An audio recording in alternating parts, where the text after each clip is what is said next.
École primaire publique Christiane Moreau de Boaké Ndakourou. Cet établissement préscolaire et primaire est vieux de plus de 40 ans. Mais depuis sa création, l'école n'a jamais bénéficié de clôture.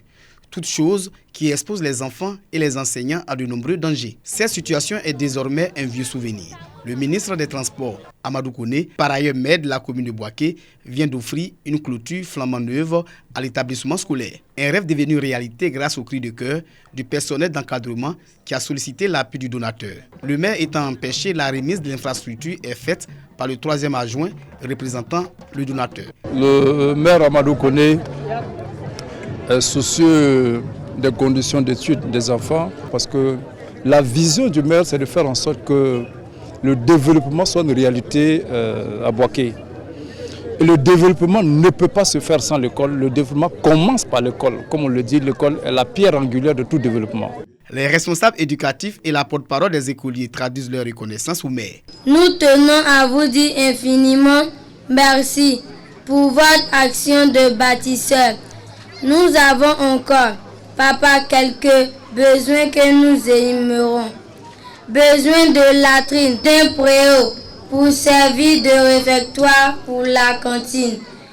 C'est un sentiment de satisfaction, de remerciement, parce que l'année dernière, il nous avait promis cette clôture et aujourd'hui, c'est chose faite. Nous ne pouvons que lui dire merci, car il ne peut imaginer ce que cela représente pour la communauté éducative. Les bénéficiaires sont exhortés à faire bon usage de l'ouvrage. L'école primaire publique Christiane Moreau existe depuis 1978. L'école ne fonctionne qu'avec un seul bâtiment actuellement et abrite 500 écoliers. Ce sont plus de 5 clôtures offertes à des écoles primaires et secondaires de la commune de Boaké par le maire Amadou Kone à ce jour pour le bien-être des apprenants.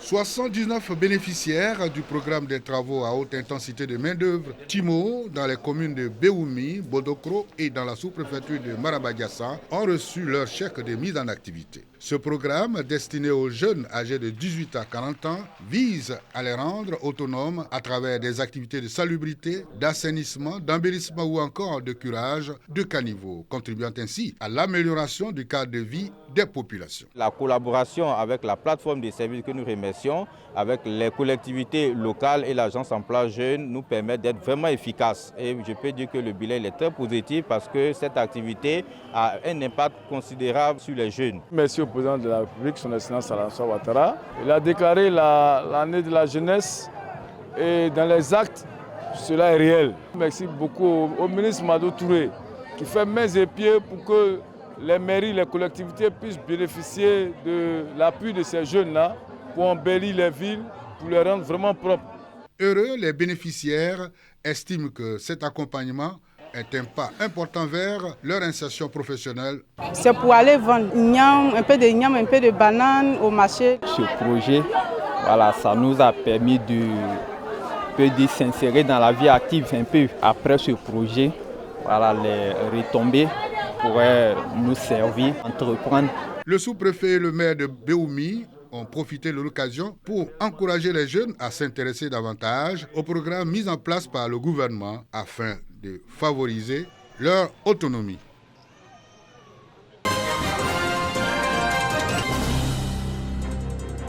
Pour la première fois, Daloa accueille le concours d'entrée à l'INFAS, Institut national de formation des agents de santé. Dans l'une des salles de composition de l'antenne régionale, le secrétaire général de préfecture donne le top départ par la distribution des épreuves aux candidats présents. Cette année, la région de Haut-Sassandra a été choisie dans le cadre de la décentralisation de l'organisation des concours de l'INFAS. C'est bon pour nos candidats de composer sur place.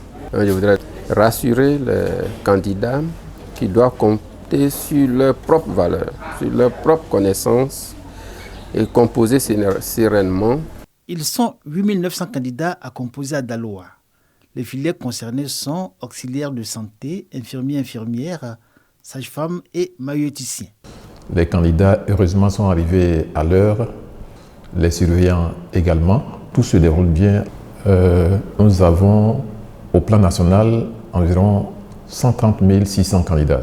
L'ouverture d'un centre de composition à Daloa s'inscrit dans une volonté de rapprocher davantage d'une phase de population selon les autorités de tutelle. À terme, disent-elles, toutes les régions que compte la Côte d'Ivoire seront érigées en centre de composition.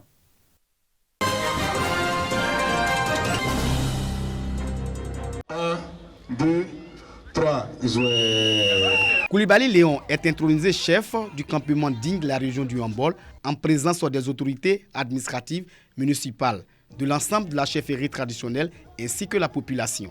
Il devient ainsi le représentant légal du mouvement Village d'Alliance interethnique de Côte d'Ivoire dans la région.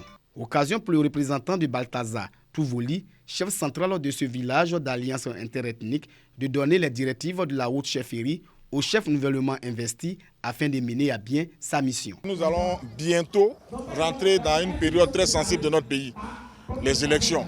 Il est censé prendre son baptême de pèlerin pour entrer dans tous les villages, pour maintenir la cohésion sociale au nom des alliances interethniques. Une initiative saluée par le parrain et la chefferie traditionnelle du Hambol. On veut tout faire pour que cette cohésion que nos parents ont eue avant puisse demeurer, pour qu'on puisse vivre en harmonie comme dans les années passées avec nos parents, nos grands-parents. Nous, on attendait cet événement-là avec joie.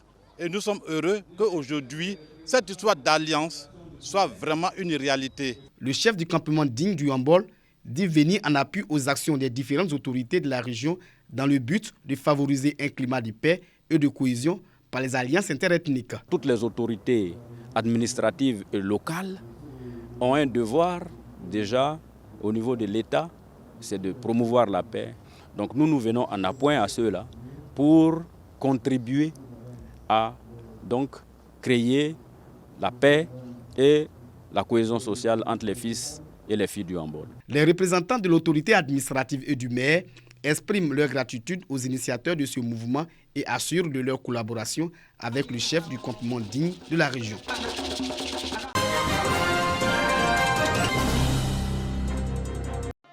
C'était la fête à l'ancien stade de Divo. Le Très-Haut, dans son amour et sa miséricorde, a permis l'établissement durable de cette église et donné santé, force, prospérité et longévité à celui qui dirige aujourd'hui l'église Aime ton prochain comme toi-même. Okanyana Lazare a 40 années de prédicatoriat au service de la paix et de l'amour, célébré par toute l'église. Accorde à ton serviteur, ô Dieu, longue vie, afin qu'il continue de nous prêcher ta parole et que ton église grandisse au nom de Jésus. Amen. L'église Aime ton prochain comme toi-même a son siège à Divo et s'étend principalement dans la région de l'Ogibwa. Elle revendique à ce jour plus de 3000 fidèles, une quarantaine de représentations en Côte d'Ivoire. De sa naissance à ce jour, 3 prédicateurs l'ont dirigée. Boto Adaï, son fondateur, Dédé Paul qui lui succédera, et depuis 1984 à aujourd'hui, Laza Okanyana, le prédicateur suprême qui œuvre pour l'illustration et le développement de l'église Aime ton prochain comme toi-même. Soutenu par l'Union des églises révélées d'Afrique dont elle est membre et que dirige le révérend Canon Luc de l'église du Christianisme céleste de Côte d'Ivoire. L'amour et le social vont de pair. Sans l'amour, on ne peut pas avoir du social. Et surtout, ça peut nous aider beaucoup à évoluer. Donc j'exhorte tout le monde à avoir l'amour pour le social pour que le pays avance. Promouvoir effectivement les différentes églises révélées d'Afrique basées en Côte d'Ivoire parce qu'elles sont méconnues avec nos prophètes tels que le prophète Oshofa, la prophétesse Deima, et puis bon, nous voyons là Lazare, nous prenons la paix. C'est cette paix-là que nous allons faire la promotion à travers nos églises révélées, afin qu'effectivement qu'il y ait cette paix pour notre pays, la Côte d'Ivoire.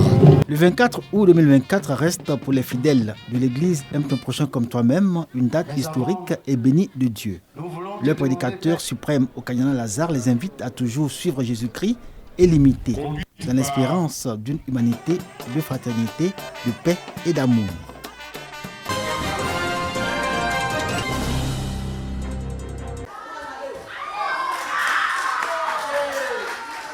Promouvoir la pratique du judo et détecter des talents.